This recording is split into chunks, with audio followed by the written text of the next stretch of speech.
You won't even believe where I am standing right now. I'll turn around and you can see I am standing on one of 2 rooftop test tracks in the world. This is absolutely crazy. This is one of the coolest things I've ever seen. Let's go explore for a little bit.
This is absolutely crazy. Next to the Fiat factory in Turin, this is the only rooftop test track in the world, and it's located in Belgium. It was built by Imperia, which used to be a Belgian car manufacturer, and I'll tell you the story of that brand later on. But yeah, I'm currently, as you can see, on the roof of the factory. And it's absolutely crazy to be standing here. It's also crazy how steep this is.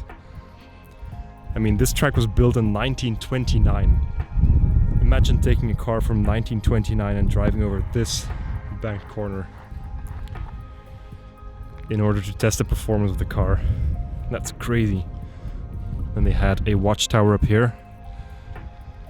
And if we go around this bend, there is another banked corner on the other side, and then between those 2 corners there's a part of the test track which just goes straight between the factory halls, and then there on the other side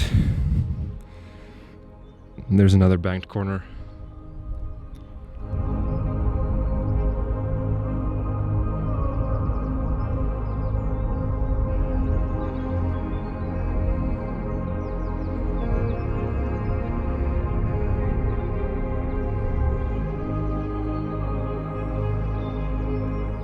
Windy up here, so I hope you can hear me well.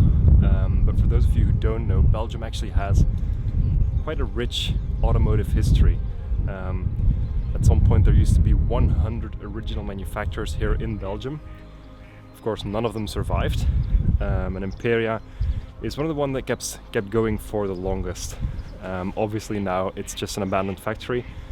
But it's crazy to think that only 2 rooftop test tracks in the world were built, and the one in Turin is obviously world famous. And this one not so much, while it is pretty amazing to be walking here. It is pretty amazing. And it's also crazy that it's just left here, like nobody really cares. Well, it is a major part of this country's history. Just left here abandoned.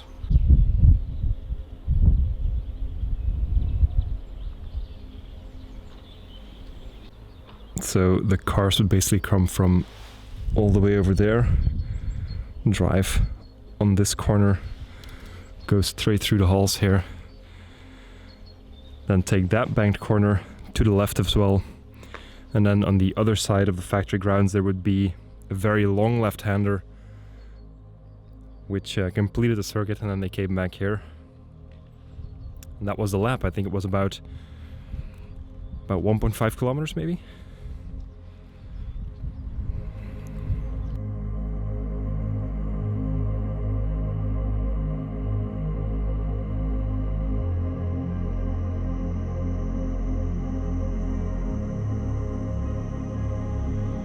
I just can't imagine actually standing here and seeing cars in 1929, 1930, 1940 driving through here testing them to make them better, to optimize them for the road, for racing.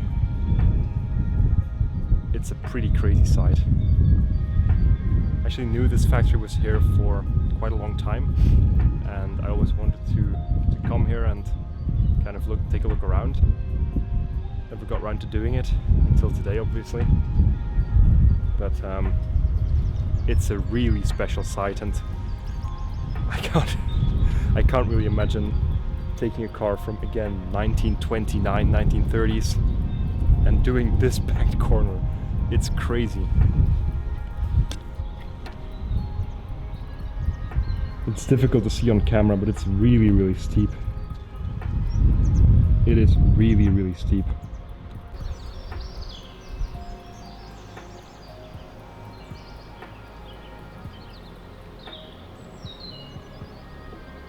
And I think it's about time to actually tell the story of Imperia while we are still walking around here on the track.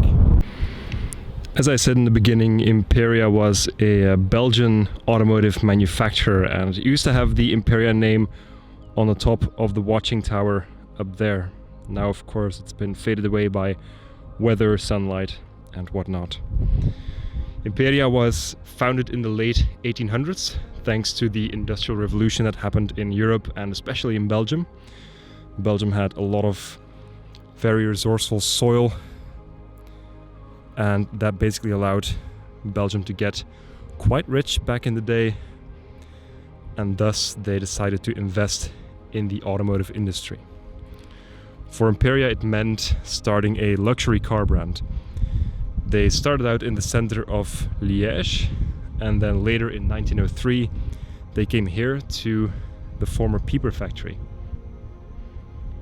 Now, I want to kind of give you an idea of how important these factory grounds actually are, because as I just said, this area here was home to the Pieper factory, and the Pieper factory was the place where they designed, built and patented the first hybrid cars. And these were cars that used a petrol engine in combination with an electric engine, and that electric engine was powered obviously by batteries that were charged under braking. This is the early 1900s, even late 1800s. It's mind-boggling that this technology was around back then and that they didn't develop it any further. Then in 1903, Imperia bought the factory and started building cars here. Imperia built a lot of luxury cars back in the day. They even took part in quite a few races across Europe. They had a record-breaking top speed run in Brooklands, reaching 144 kilometers per hour back in 1910, I believe. And they did many other races throughout Europe as well, even winning the Belgian GP back in the early 1900s as well. Now, it's not really a secret that two world wars had a major effect on the economic growth and economic development of many countries and many companies in Europe, and the same went for Imperia. After the First World War, the factory was basically robbed empty and they had to start from zero. Mathieu van Roggen then acquired the factory and restarted the prestigious Imperia brand, actually led it to its most, well, its best years basically. He rebuilt the brand and made something absolutely fantastic out of it. And it's in that period that this track was built. It was built in 1929, and it was Imperia's chance to show their passion for creativity, their passion for development, their passion for quality basically. And it worked. It was a very successful brand back then. Come the end of the 1930s, obviously we had another world war, and this was a major hit for the Imperia brand. Again, the factory was used as a maintenance place for vehicles and tanks and whatnot for the Second World War.